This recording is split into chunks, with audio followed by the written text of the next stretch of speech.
Welcome to Finnegan's Fireside Tales. Today we will be reading The Mouse, the Bird and the Sausage by Jacob and Wilhelm Grimm.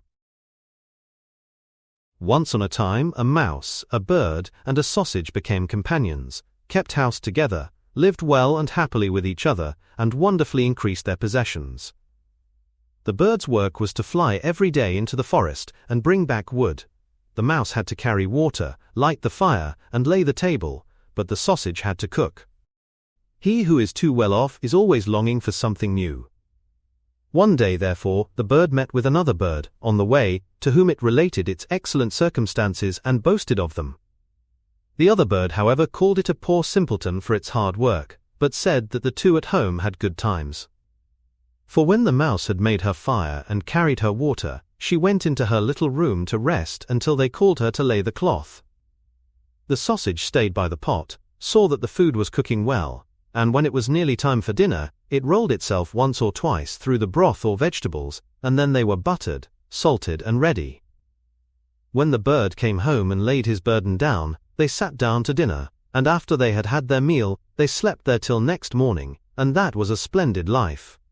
Next day the bird, prompted by the other bird, would go no more into the wood, saying that he had been servant long enough, and had been made a fool of by them, and that they must change about for once, and try to arrange it in another way. And though the mouse and the sausage also begged most earnestly, the bird would have his way, and said it must be tried. They cast lots about it, and the lot fell on the sausage, who was to carry wood, the mouse became cook, and the bird was to fetch water. What happened? The little sausage went out towards the wood, the little bird lighted the fire, the mouse stayed by the pot and waited alone, until little sausage came home and brought wood for next day. But the little sausage stayed so long on the road that they both feared something was amiss, and the bird flew out a little way in the air to meet it. Not far off, however, it met a dog on the road who had fallen on the poor sausage as lawful booty, and had seized and swallowed it. The bird charged the dog with an act of barefaced robbery, but it was in vain to speak, for the dog said he had found forged letters on the sausage, on which account its life was forfeited to him. The bird sadly took up the wood, flew home, and related what he had seen and heard. They were much troubled, but agreed to do their best, and remained together.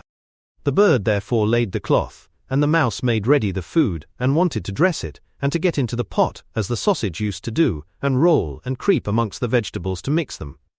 But before she got into the midst of them she was stopped, and lost her skin and hair and life in the attempt. When the bird came to carry up the dinner, no cook was there. In its distress the bird threw the wood here and there, called and searched, but no cook was to be found. Owing to his carelessness the wood caught fire, so a conflagration ensued. The bird hastened to fetch water, and then the bucket dropped from his claws into the well, and he fell down with it, and could not recover himself, but had to drown there.